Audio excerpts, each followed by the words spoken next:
Better to have a short life that is full of what you like doing than a long life spent in a miserable way. Welcome to Footwork. Talk us through the feeling when you found out that Orlando Pride were interested in signing you from Atlético Madrid. Yeah, it was crazy, honestly, because whenever anybody asks me, like, oh, do you want to go back to the NWSL? I mean, we spoke about in the first episode, my past experience with the NWSL, long story short, like, got cut mid-season, like, with a phone call and was left, like, jobless, homeless, essentially. So, yeah, people weren't surprised when I was like, nope, never want to go back. And then, yeah, so it's a crazy thing. Like, you never know who's watching. We had how it happened. We had, because the NWSL season didn't go on because of COVID. So one of the girls who played with the Orlando Pride, Jade Moore, she came on loan to Atlético. So obviously, like, Orlando Pride was like keeping tabs on her, watching our games and stuff. And then obviously they're like, oh, who's this American playing for Atlético? So I think that's kind of like where it piqued their interest and stuff. And then, I mean, there's all these like weird rules and stuff of like contacting players and all that stuff. But eventually we were able to talk with each other. It all kind of came together.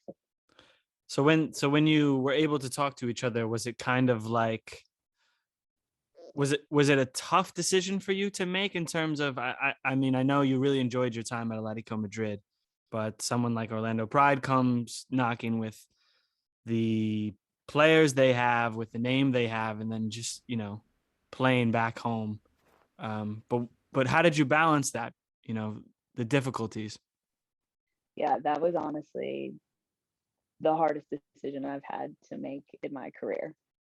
I like wake up every day and with a different feeling. Like one day I'd be like, oh, like, yeah, I'm gonna stay at Atlético, like that's the right decision for me. And then the next day I'd be like, oh wait, but like maybe Orlando, right? And it's just like, I'm like one of those people. I'm like, I'm very logical in thinking, but I'm also like a dreamer, and I've actually like had like somebody like read my signs and stuff and say that like these two sides of me are always things. So I'm like looking for the logical answer, but at the same time like following my gut feeling. And yeah, so like those two parts of me were just like at war, and I was changing my mind every single second of every single day. And I still like wonder, like, what if I stayed at Atlético? I mean, I loved my time there. I got along with all the girls. I'm still such a huge fan. I watch all their games like that I can. So yeah, but I'm so happy to be here at the same time.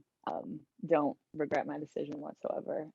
Basically what it came down to in the end, it was kind of like, what do I think I would regret more? I don't know if that's a good way to make decisions, but that's kind of what it came down to. And I just figured I was pretty comfortable at Atlético. Obviously, I was like, the level was super high. I was still being really challenged, but like, I was there for 2 seasons. Like, I was comfortable with like the trainers, the upper management, the girls. Like, life was pretty comfortable.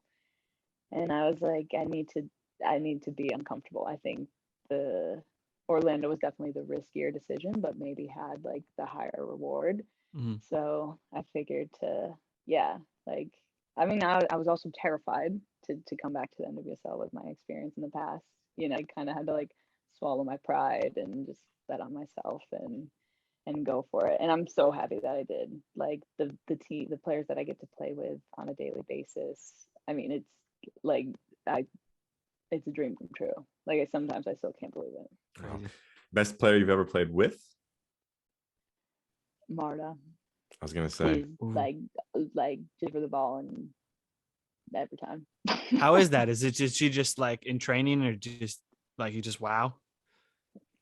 Yeah, like it's hard not to like be like, oh my gosh, like I've never seen a player play like her. Like I swear she could play in like a professional men's team. And I mean, be I think totally so fine. too. Yeah. The skill is just like, it's just unreal. How old is she now? I don't even know, to be I don't want to honest. divulge Yeah, her like, age or anything like that, but just yeah, like I know she's been playing for a long time, and so it's just yeah, another thing that's just yeah. so Ooh, impressive. she's 35 Legend. and still Yeah, balling. Legend. she's a legend. That's so cool. Legend. Oh yeah, and she's like she still got it. Mhm. Kind of like going back to what I said before, like you kind of have to be comfortable being uncomfortable.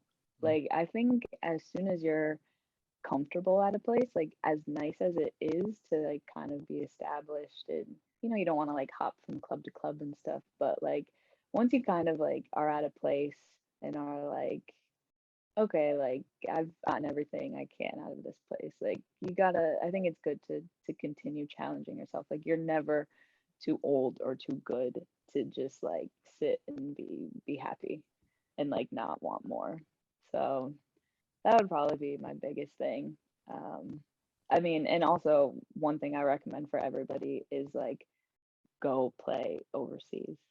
Mhm. Like and I've told Europeans the same thing. Like I've told them to go play in America because I think it is the best learning experience as a player and as a person.